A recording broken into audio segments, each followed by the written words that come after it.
Hello, and welcome to CND's fifth live stream since lockdown began. We're gathering today to discuss life after the virus. Can we build a better world? The COVID-19 pandemic is a global emergency, bringing devastation to potentially millions around the world. But the glimmer of hope in these challenging times has been the unprecedented action taken by governments and people on the ground to combat the virus, which shows that policies can change rapidly in the interests of society as a whole. We need to extend this changing narrative to include key existential issues, preventing nuclear war and combating climate chaos. If a better world can be built, what role must the peace movement play in building it? My name is Ian Chamberlain, CND's Press and Communication Officer, and joining us today to discuss these topics is CND General Secretary Kate Hudson. Hello, Kate. Hello. And our special guest today is Reiner Braun, who is Executive Director of the International Peace Bureau. Hello, Reiner. Hello. Reiner Braun, as I say, is Executive Director of the IPB, a Nobel Peace Prize winning organisation. He is one of the most prominent speakers of the peace movement in Germany. He has played a leading role in the German section of the International Association of Lawyers Against Nuclear Arms, the German Pugwash Group, Scientists for Peace and Sustainability, the International Network of Engineers, and Scientists for Global Responsibility, and many more things beside. Just in case there may be listeners not familiar with the fantastic work of the IPB, can you briefly tell us a little bit about that, Reiner? Yeah, well, thank you for the invitation. It is really a great pleasure to discuss the questions after the pandemic with you. You know, IPB, the International Peace Bureau, is the eldest and biggest international peace network. It was founded in 1891, got the Nobel Peace Prize, you mentioned it, in 1910. IPB has more than 400 member organizations in about 76 countries. And we are mainly working on three fields. One field is nuclear weapons, abolishing of nuclear weapons. We are doing this since 1945. The second is military spending. Yesterday, we finished our GCOMS activities this year, our campaign against military spending, with a lot of activities all around the world. And the third point we are doing is to bring together the different peace movement and peace activists all around the world, really doing networking work. And when you want to read and see more about IPB, go to our website, it is ipb.org, then you can definitely find more information. And thanks very much. And I'm going to hand over to Kate, who's going to ask you some questions. And just before I do that, I want to invite audience members, if they have questions for Reiner, later on in the programme, we'll put some of those questions to Reiner. So enter your questions in the Q&A section on Zoom, or in the message section on Zoom, or if you're watching on Facebook, make a comment below the video. And Kate, can I hand over to you now? Thanks very much, Ian. So Reiner, we all know we're in a pretty much unprecedented situation, certainly for many decades. And of course, it's not just the pandemic, is it? We're facing a number of interlinked crises. We've also got the environmental destruction that's ongoing. We've got catastrophic climate change, to name just two other problems. But as many people have observed in the ongoing discussions about these challenges, none of these are natural disasters. They result from the way that society and production is currently organised. Now, over many years now, many of us have been working to combat climate change, for example, but we've had a situation where many governments haven't really been taking that seriously enough. It may be now with the virus, where issues have accelerated so rapidly, the death rate has accelerated so rapidly. Perhaps this may also have accelerated an understanding and a level of action at government level that we haven't seen before. Here in Britain, for example, we've seen a level of arms conversion taking place, which previously governments had said, can't do that, that's a utopian fantasy. Now suddenly, in the matter of weeks, we've seen that taking place. So do you think it's possible that serious changes can be made to the way that the society and economy is organised after the virus? You know, I think above all, many changes are absolutely needed. And like all crises in history, there's also a chance in this crisis. And you are totally right, it is not only a pandemic, it is much more. First, what I would like to mention is that we see that a lot of the old neoliberalistic lies are really over. Privatization is better than state control. We have no money. All these stories of the past has nothing to do any longer with the reality. In minutes, billions of euro, dollar, or pounds are available to solve the pandemic crisis and to get next steps. We can see that the healthcare systems in all European countries were really destroyed with the austerity policy of the last years. Look to the countries which are the most victims. They have the most destroyed healthcare systems in Europe. And so there is definitely a chance. I'm in doubt if our governments are trying to use the chance. What I see is that they want to continue with billions of state money, the old way of production, the old way of industry, and the old way of power structures.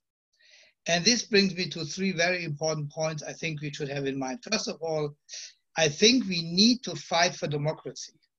You know, this end of democracy under the pandemic must be ended, and we must come back to our democratic rights, above all to the right of demonstration and actions. Second, I think we need something like what the trade unions are calling Green Deal or new social contracts. And I will add for both that we have to include peace. It must be Green New Peace Deal or social peace contract. Because, and that is my last point in the beginning, I can see that one point is continuing through all the crises. That is the militarization. There's no reduction of military budget. And I'm looking to the budget plans for the next year in a lot of European countries. They again are rising. They want to fulfill the obligation of the stupid 2% GDP for military spending. I can see the continuation of the modernizing of nuclear weapons. I can see the continuation of all the interventional activities, and I can even see an enlargement of the confrontation politics on one side to Russia, but above all to China. So there is a chance, but without people's action, the chance will not become to any reality. Absolutely. You mentioned there austerity and neoliberalism. You mentioned healthcare, you know, the deprivation of the health systems of the amount of funding that they need. And this has been a very sharp issue for us here in Britain, as elsewhere, of course, because for the last 10 years, we've seen the NHS being chronically underfunded. Now it's been unfit for purpose. We haven't had the kind of PPE that's been necessary, the ventilators. It's been the same in many, many countries, obviously. But at the same time, you mentioned military spending. We've had a situation where our government has started spending £205 billion on nuclear weapons. You know, this is absolutely shocking, and we are hoping, or we wish to help change the narrative so that people say, well, actually, yes, our security need is to be protected from the virus. It's not we don't need nuclear weapons. That's useless. That's wasted money when it comes to saving lives. So that's a real and increasing understanding. And we've had a lot of debates here in Britain, as elsewhere, I'm sure, and people say, you know, there can be no going back to the way things were before. We had a failed economic system that's resulted in austerity and these kind of skewed priorities. But as you say, we will only be able to secure these kind of changes if people get active. And here in Britain, CND's just joined up with a coalition of organisations from civil society, NGOs and so on, called Build Back Better.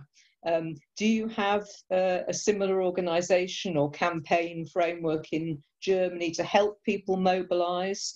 And what kind of priorities might it have? You let me say it very cautious. I think we are in a really very difficult situation because of the real situation when we cannot go out on the street, when we cannot have the face-to-face discussions for developing new strategies. This is a very difficult situation. Even when we are really doing great job online with all our conference, this is not an alternative for coming together and for being active on the streets. So for me, one of the most important points is that this state of emergency we have now will not be the normal state for the future. That we are really coming back to the possibilities for acting. And this means, and I think we were using also the online possibilities for developing coalitions.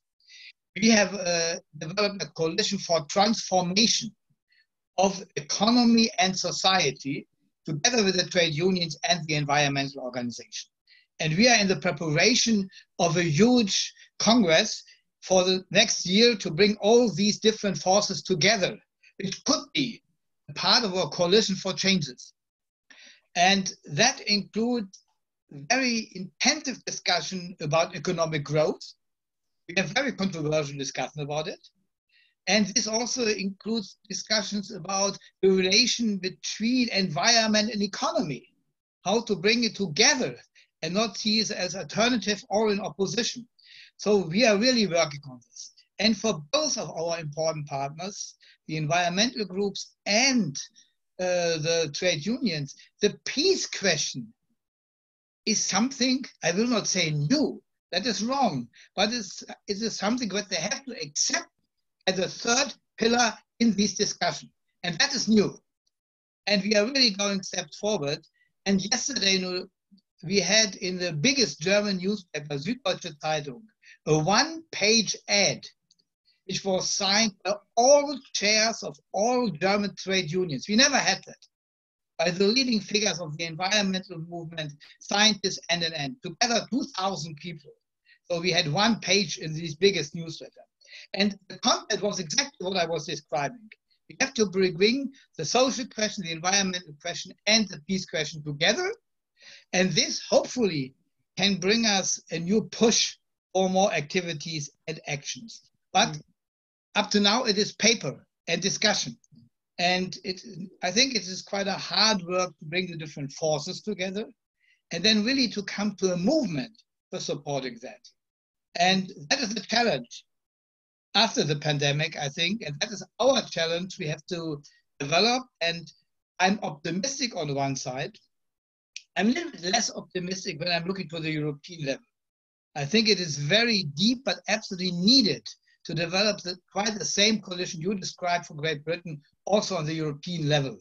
Because, on the one side, the so-called Green New Deal of the European Union, this is nothing than, to say it very easy, a neoliberalistic greenwashing deal.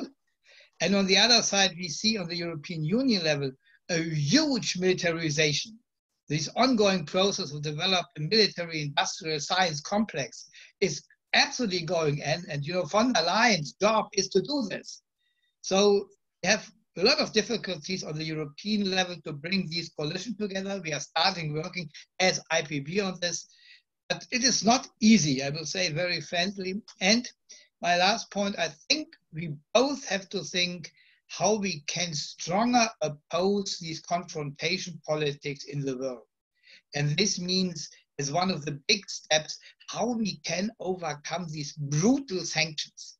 And I think this also needs new activities and new thoughts. And we are really in the beginning of thinking about that. Yeah.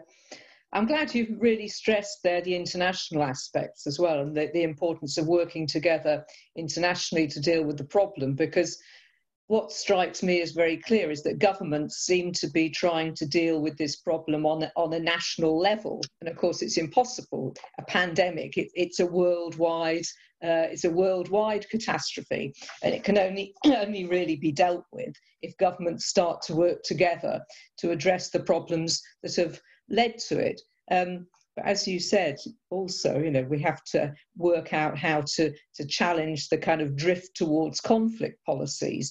And the unfortunate thing is that over the past few years, we've seen actually a move away from international cooperation. And we've seen a move away, for example, by the United States from the INF Treaty, from the Iran nuclear deal, potentially away from the New START Treaty, and so on. We've seen a pulling away from the multilateral cooperation. So do you think it's possible to reverse that and to secure the kind of global cooperation that we need to defeat the virus, but also to deal with the other existential problems like climate change and nuclear war? This pandemic was really a backslash when we are looking to international activities, international work, by the government and also by our work, because of the differences to work together. I could never imagine that we would have around Germany borders again, with border controls. What does this mean? What does it help against pandemic? The pandemic is jumping from people to people, not from border to border.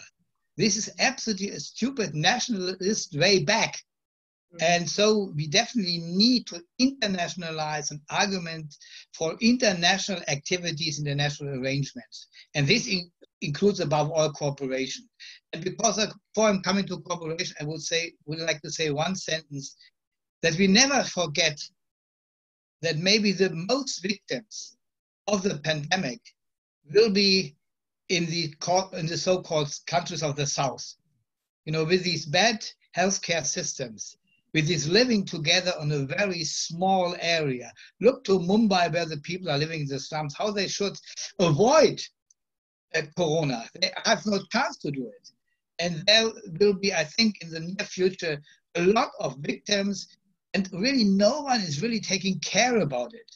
I think this is a very important part of our humanistic work, to think about how we can support and organizing help. What a stupid situation. We are not giving masks and ventilators to Italy, but now we have to give hundreds of thousands of ventilators to Africa and parts of Asia. I think this is also a challenge of peace movement and other social movements. We should never forget that we are still suffering, but we are in a privileged situation when I'm looking to this part of the world.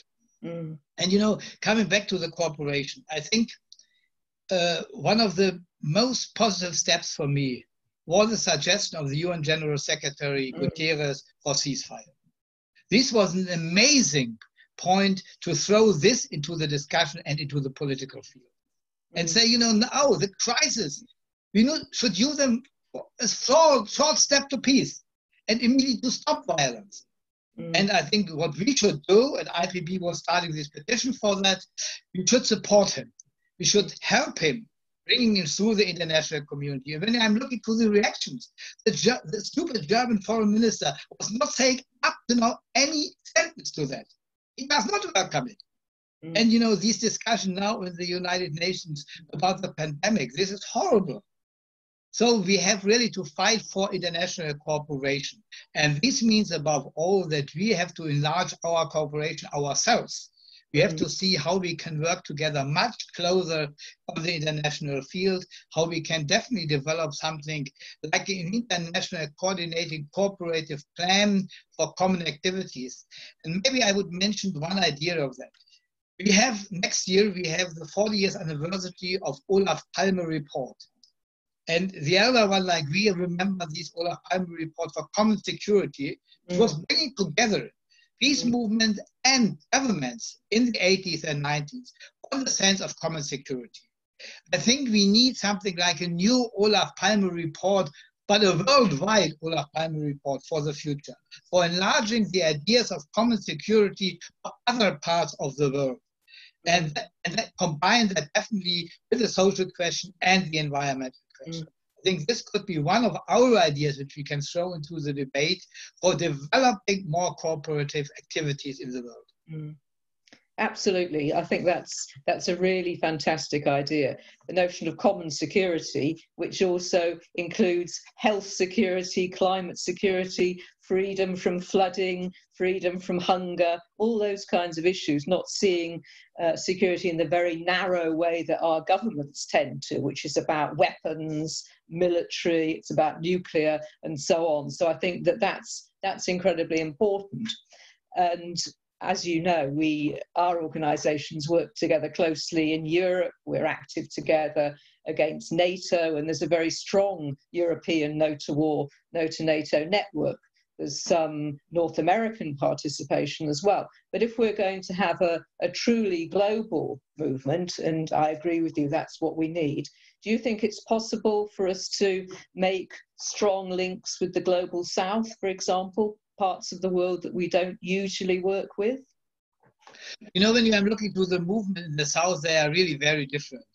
You know, when you are looking to these small groups in Africa, it is absolutely understandable that they have only small groups. Who can work for peace there? Everyone has to work against hunger and poverty and to survive. But you know, we have in many of these Asian countries, we have a bigger middle class, which really starts also working as NGOs and civil society. And we definitely have to do work together. And I see a lot of new chances to do it. We have the Asian European Pacific Forum Network, which includes a lot of Asian organizations. We have now for the first time a civil society meeting in Addis Ababa of some African groups. So there are new developments. And not forget that we have Australia and New Zealand. We have quite strong peace movement at these parts. And we have a very active South Latin America. You know, they also have some problems because of these right-wing developments, but they are fighting. So I think we can do it. It needs a lot of effort, and I'm very happy that the next World Social Forum would be in Mexico in the beginning of 2021.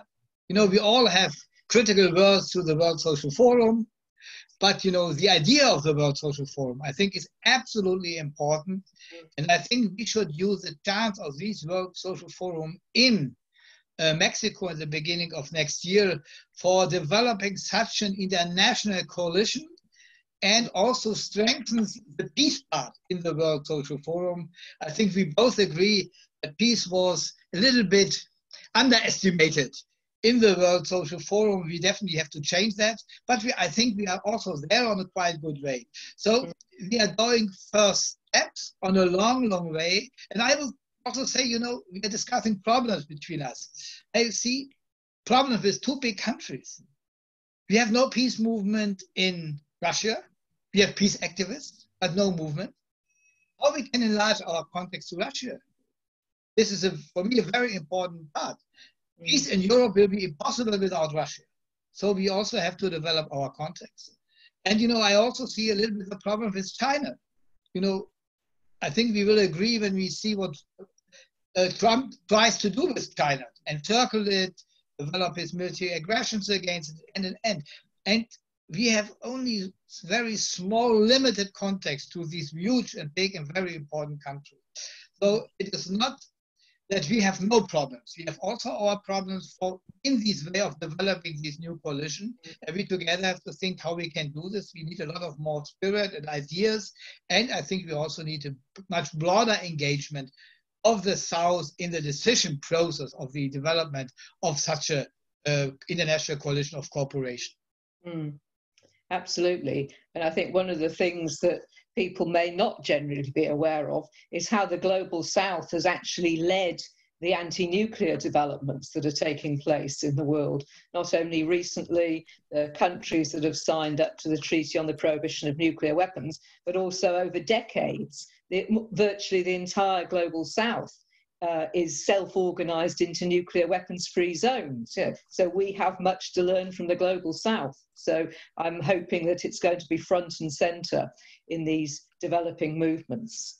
So Reiner, before Ian turns to our contributors, our questions and answers and so on, could you just conclude this phase of the webinar by saying, if you feel optimistic, I know there are many, many challenges, but do you feel cautiously optimistic that we can make some headway in this new situation?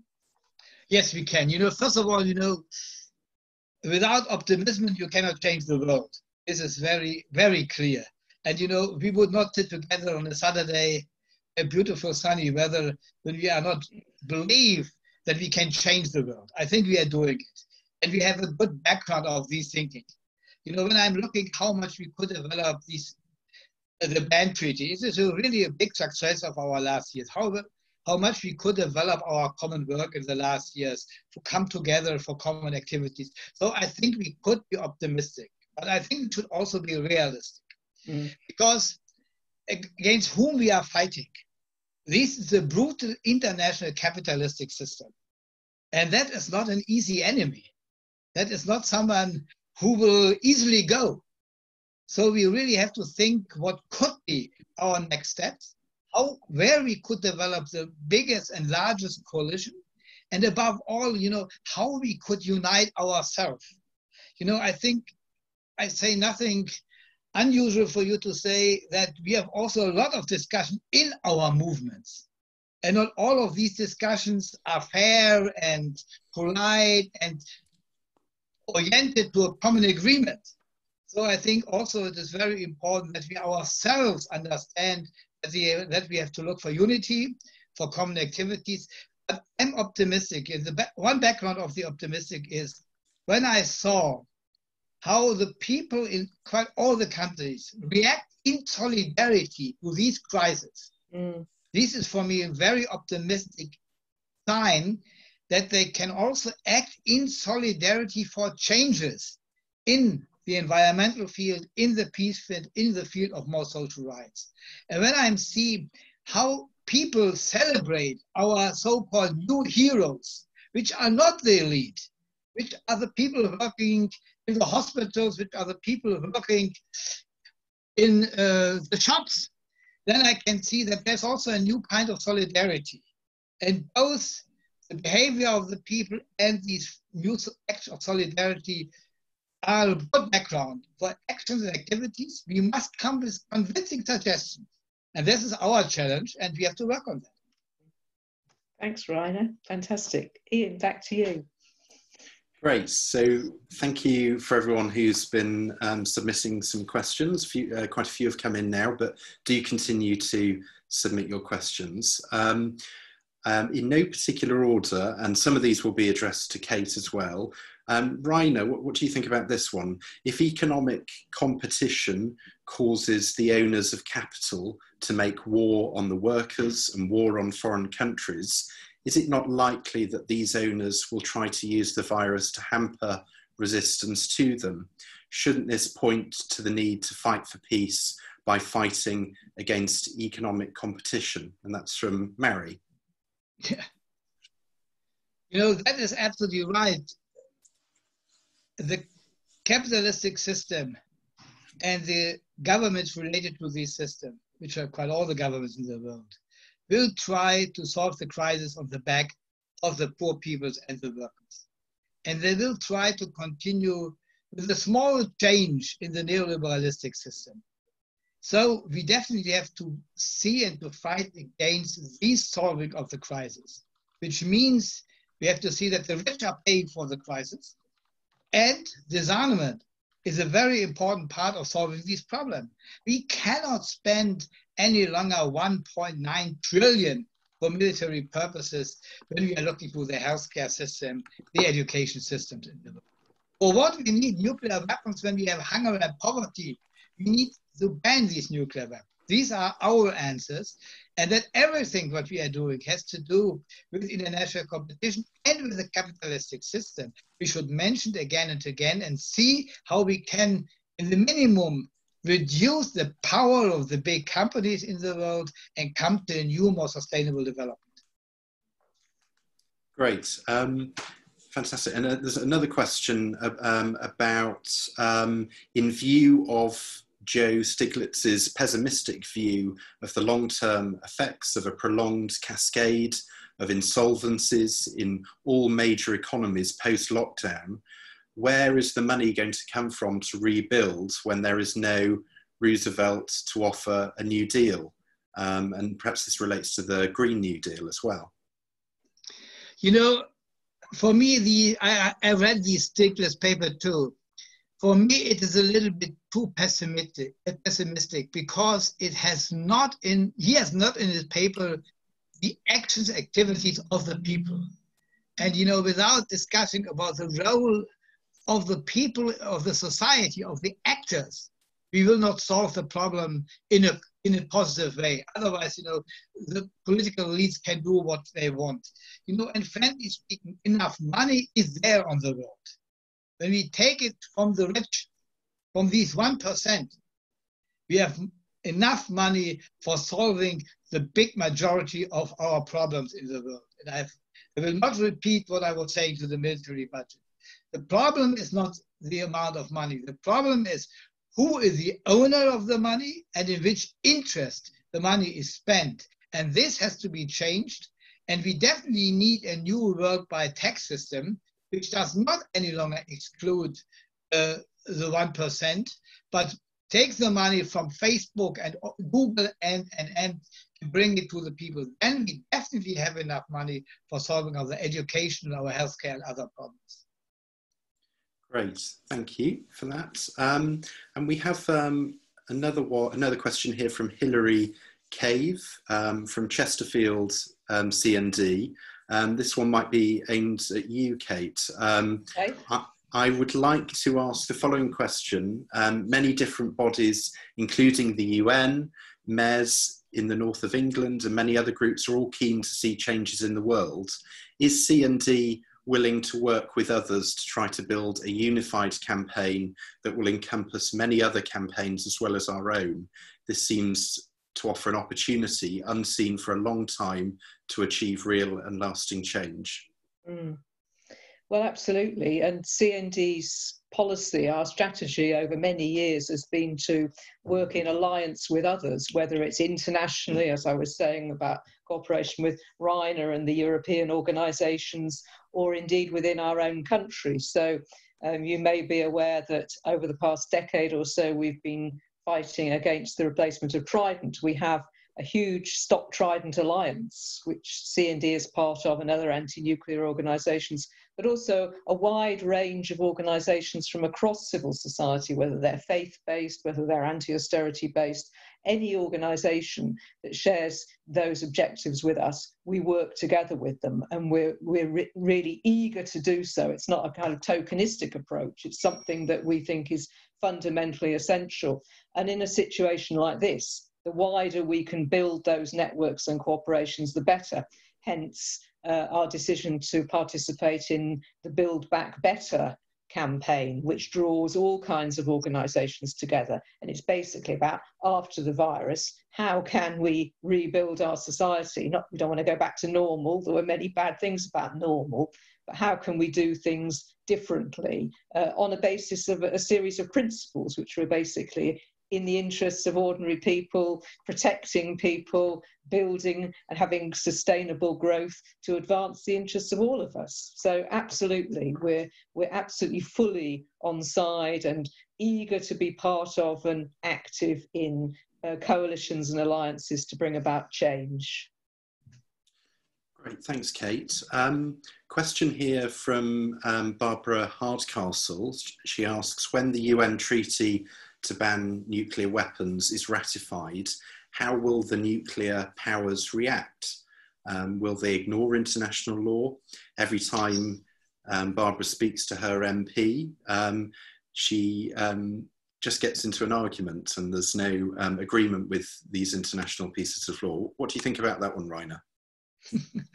I think that's a question to both of us. You know, first of all, I personally would be very happy when we have these 50 countries ratifying the ban treaty.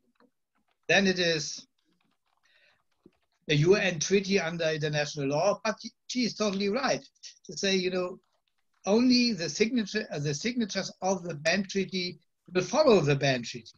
So we have to enlarge our power after we have the 50.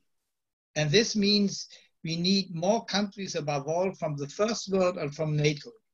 And I think that is one of our huge challenges, that we try to get supporters from the smaller NATO countries as a start point, and then also get supporters from bigger NATO countries. You know, we have a very controversial discussion now in Germany about the US nuclear weapons. That's a very positive point. And we have a change of the social democratic a little bit away from nuclear weapons, which is also very positive. It is not totally in the whole party, but it's on a good way. So what we have to do is we need much more support for the ban treaty, which on one side shows that we get more signatures. You know, I personally hope that we will have these 50 till to the NPT conferences, which is now starting at the beginning of January, and then we can celebrate the success in New York, and then we have to go on, which means let us look for NATO countries, which we can get as supporting countries, and then at the end we also have to come nearer and nearer to the big five, to the nuclear countries. But this will take a long time, but we are on a good way, and for the first time we will get such UN international law against nuclear weapons. This is a big, big step forward, even when it's not the end, when it is not the end of the nuclear weapons. Great, thanks. And Mike Leggett asks that given that corona could be responsible for up to 2% of deaths, where normal UK annual deaths are about 1%, climate change may approach 3 to 10% deaths through starvation, poverty, migration, and resource wars. A nuclear war could obviously kill many more than that. If the government is prepared to take action over the coronavirus, is there any chance that the UK will heed Gorbachev's recent advice to cooperate, learn lessons, revise the entire global agenda, and do even more about these other known threats? I think this is more to Kate or not? Kate? Well, yeah, I don't mind kicking off on that. I think this will shift attitudes. I think there's a window of opportunity, and I think the government is made up of individuals who will have been shocked and, you know, had personal tragedies as well as a result of the virus. So I think before people get cynical and get into their stride and say, oh, well, we've dealt with that now and it's just something we're going to have to live with, there will be a moment of opportunity where people are psychologically open to doing things differently. So I think we've already discussed that to some extent. And I think that we've also been seeing similar but less damaging things here in Britain in relation to climate change, but still nevertheless things that are really impacting terribly on people's lives, like flooding. So I think there will be a change in attitudes and potentially a change in policies around those things. But it seems to me that the problem of nuclear weapons is going to take longer to deal with, because it's so central, the whole kind of militarization and the notion that we have to have weapons, we have to have nuclear weapons for our defense, but also the idea that nuclear weapons are associated with status in the world. And I think this is the most difficult thing for our governments to let go of. And I say governments because it's been successive governments for 60 or 70 years who have clung to the idea that Britain has to have nuclear weapons for its status in the world. And I think breaking that, and breaking out of the current framework that the world is in, where there are those with nuclear weapons who are the most powerful, who can determine what happens, they can threaten each other and so on, and then there's the rest. Breaking out of that is going to be very difficult. But again, because there is a window of opportunity for change in some areas, I think we have to do what Reiner says, which is bring those peace issues into the debates and the rethinking around pandemics and climate change and environmental destruction. We have to explain how those things relate together, and we have to really kick the new ideas into the ballpark and get our governments to recognise the interlinked nature. I think we do have a huge opportunity. Like Reiner, I'm cautious about what can be achieved, but I think there are possibilities there and we have to seize them. Great, thanks, Kate. And just one more for you, if I may. Anne Critchley is asking, how can we make CND a more popular campaign issue with our young people again? Well, good question. In fact, if you look at opinion polls about nuclear weapons and who supports them and who doesn't, you'll see that when you see the age breakdown, you'll see that the overwhelming majority of young people are anti-nuclear weapons. You know, it's like virtually none of them actually support nuclear weapons, and they think it's a bizarre idea that you should have weapons of mass destruction and have a so-called nuclear deterrent. So it's not the question of needing to win them over to understand the idea. To them, in their majority, think it's common sense that we don't want nuclear weapons, you know, that we want healthcare, we want jobs, homes, all the things that this young generation isn't getting in the way that some of us older types did, you know, homes, jobs, and so on. So I think that it's not a question of winning the ideas, it's a question of perhaps getting them involved, getting younger people actually practically involved in the campaigns. We do have many young supporters. We have a youth and student CND group, but in terms of a mass influx, maybe on the scale of people that are active around Extinction Rebellion, we don't currently have that. But you have maybe let me add one sentence to CND from my perspective. Yeah. You know, I was joining, I think during the last years, quite a lot of the CND conferences and also these big anti-nuclear weapons rally. You know, in opposite to many, many other peace organizations in Europe, I think CND has quite a lot of young people working with CND, quite a lot of young activists. So my feeling is that the generation change in CND is on the quite good way, even much better than in many, many other international and national organizations. So I can only say, continue this way. I think it's a good start on what you have done, and I'm really optimistic that CND will solve the problem of engaging a new generation. And I hope that other peace movements in other parts of the world, including my German ones, will follow so successful like CND starts this process. Well, thanks very much, Reiner. I really appreciate that.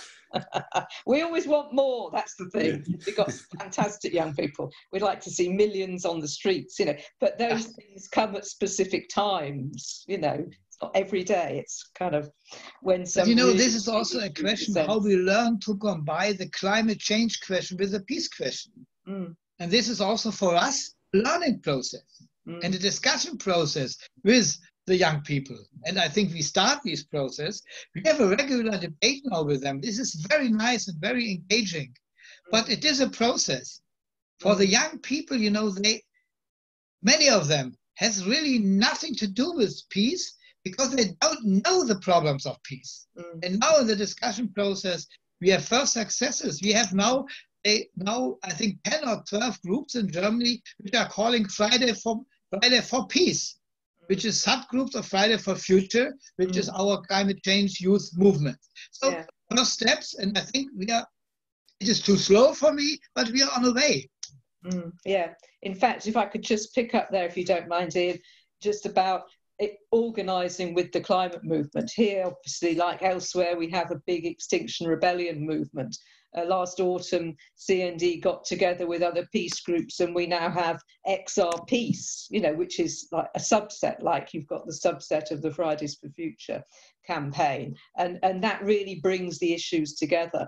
And when there have been actions, we've had a huge amount of interest in our work, particularly on the question of nuclear power. You know, people come up and say, oh, isn't nuclear power part of getting rid of fossil fuels? And then we have the discussion and explain the issues. So it's a real way of opening up and having the discussion with whole new layers of people and different people across society, irrespective of age. You know, all ages are important. Great, thanks, Kate. I think this question is interesting because it's sort of, I suppose, a tactical question. Andrew Jenkins writes, the UN is also promoting the Build Back Better campaign, which we've mentioned, and I agree very much that peace should be at the forefront. He asks, how far can we unite behind these initiatives, UN initiatives? Is this the right way to go? Are UN initiatives the right way to go? Reiner? You know, UN is always a very difficult issue because, you know, the Security Council is the most important body of the UN, and the veto right of the Security Council avoid many, many possible good decisions. So I'm very happy that the General Secretary is doing three main steps during the last month. First, he had a very clear word to nuclear weapons, say no to nuclear weapons, and say that nuclear weapons must be abolished from the planet. Second is he had a strategic plan for disarmament. He published this plan in opposition to all the P5 countries in the Security Council, which are in favor of the conventional arms race, and they are doing it. Look to the ZIPRI figures, the P5 countries are on the top. Some more are coming to this, but they are a part of these 10 or 50 most important payers for military spending. And the third is now this idea of a ceasefire. And I think what we should do, we should much more support positive activities coming from the UN, but also bringing our ideas and our activities to the UN, and never forget that there are very important UN subgroups like UNESCO, which are really helpful to enlarge our peace activities. Never forget that this big campaign, Culture for Peace, was coming from a UN subgroup, UNESCO, and it changed really a lot.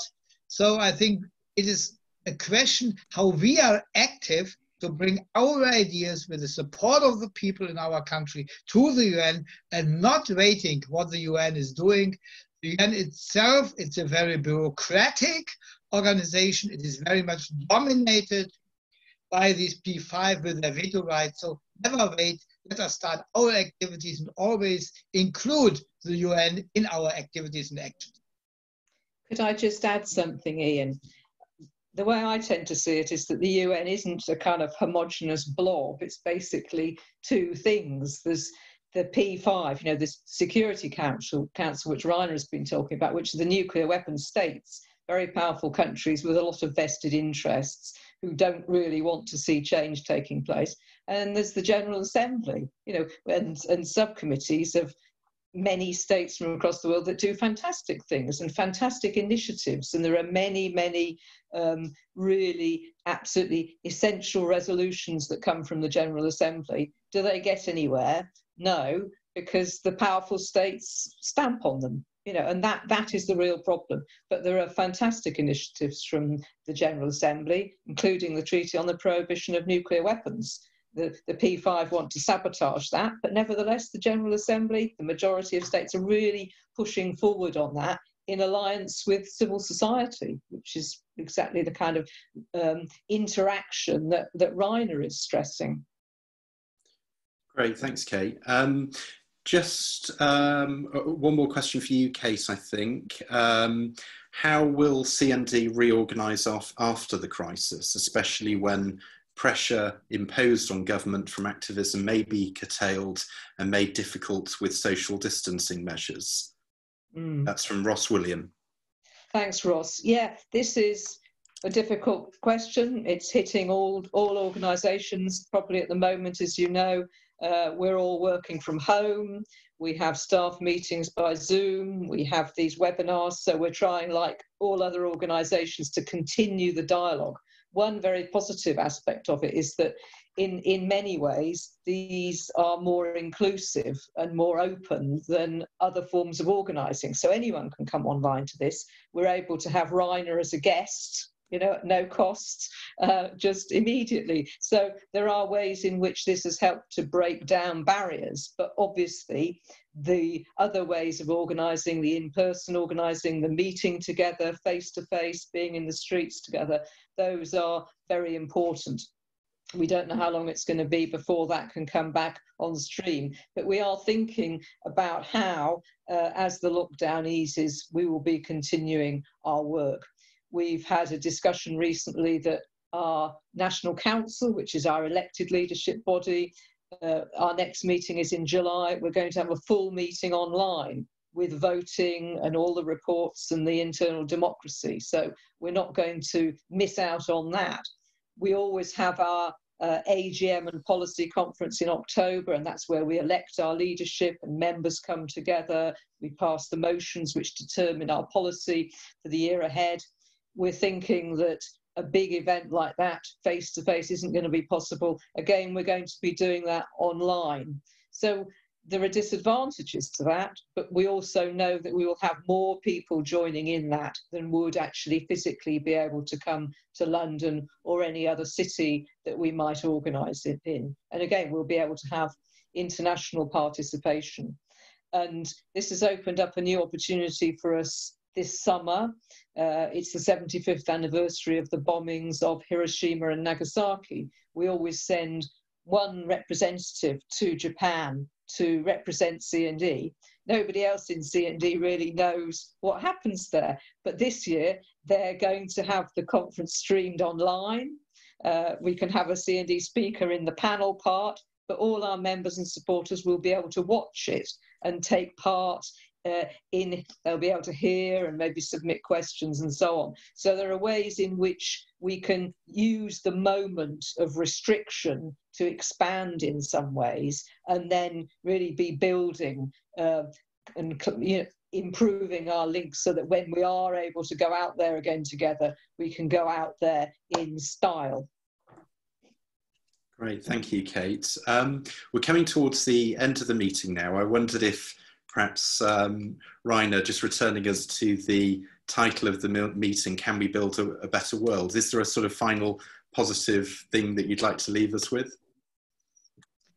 You know, let me first say, I think we also have to learn lessons from these crises. One of our lessons for me is that we have much better to combine online activities with offline activities. We should never have again conferences without an online possibility where people can join and discuss with us. I think this is a huge possibility for the future where we have to bring these different types of actions together. I think this is absolutely a lesson I learned from the activities. And, you know, we had these big online conference in New York with at the end more than 2,000 people. So it was really successful and it goes. On the other side, you know, let's come back to the chance we have. Chance I think we have in these crises is that the sensibility in the society about the dangerous situation we are facing, not only by the pandemic, but also by the environment development, above all by the climate change, but also by the new problems of social justice and the huge rate of unemployment we are in front of. Look to the US. That this new sensibility gives us new possibilities for bringing the peace question and the disarmament question into the discussion, new possibilities for developing coalitions and common actions. And this can create a new spirit and a new power structure in the society which makes changes possible. I am deeply convinced that changes in the society where we have more and new possibilities will only become reality when the people will act. And our challenge is to bring the people together to help and prepare these actions. And I think I'm quite sure that C&D is on a good way, and I hope that IPB can support wherever IPB organizations are active. So thank you very much for this invitation. Thank you, Reiner. Thank you, Reiner. Really appreciate that. So, yeah, just to say that, of course, we're going to continue doing more of these meetings. I hope you've enjoyed the meeting today. If you'd like to support these meetings or C&D's work more generally, please do join C&D, become a member if you're not already. If you are already a member, you can, of course, donate to C&D, go on our website, or drop us an email. Really appreciate that support during these difficult times. So I just want to say thank you to Kate today for joining us. Thanks, Kate. Thank you, Ian. And thank you very much, Reiner. Really interesting talk from you today. Thank you. Thank you. And yes, thank you all for listening, and we will announce details of our next programme soon. So hope you join us again very soon. Take care, everyone. Bye. Bye-bye.